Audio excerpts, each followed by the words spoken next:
Thank you. Friends, I know that South Africa or the African countries do not have APA, but I understand that you are going to have APA soon. So I think it will be interesting for all of you to understand how India has informed APA, introduced APA in its legislation, and how India is performing APAs. India introduced transfer pricing legislation in 2002. And look at these figures, how India has carried out the transfer pricing audits. 20,000 audits were carried out by Indian transfer pricing officers in 9 years. And the adjustments have been made in 43% cases, amounting to US $45 billion. It's huge. I don't know whether we can put together all the African countries' figures, and they will be much less than this. In the latest audit cycle, which ended in March 2014, India audited 3,600 cases. Adjustments were made in 53% cases, amounting to US $10 billion. This is throwing up 2,000 cases every year for the litigation. The courts are choked. All the tax tribunals, they do not have sufficient infrastructure to deal with such huge number of cases.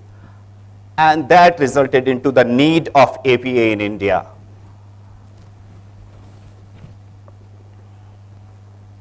So Indian government introduced 2 or 3 measures to deal with such kind of huge litigation. The first was safe harbor provisions, which were introduced in 2009. Government was probably not serious about the safe harbor provisions, because you can see the safe harbor provisions introduced in 2009, but the rules were made in 2013. Now let's come to APA.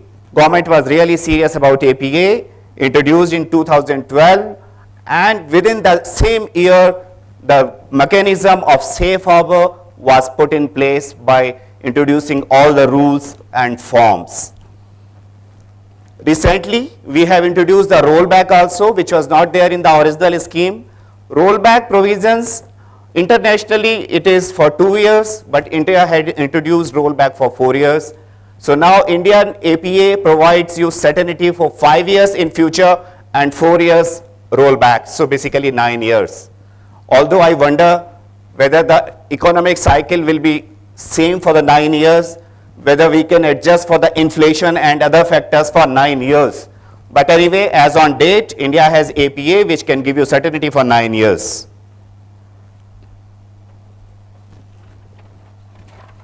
Now, how India introduced the APA rules, how the provisions were really drafted.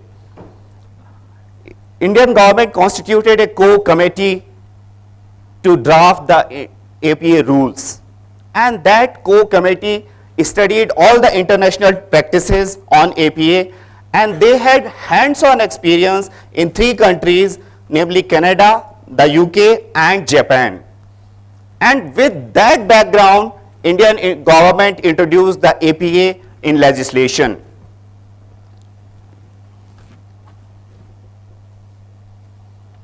Now let us see what are the salient features of Indian APA. Any taxpayer can apply for APA. A permanent establishment can also apply for attribution of profit. The APA's authority will not determine whether there is a permanent establishment or not, but the attribution of profit will be determined by the APA authorities. Like any other country, India has all 3 kinds of APA: unilateral, bilateral, and multilateral. There is no threshold. Any person having a minimum value of transaction can apply for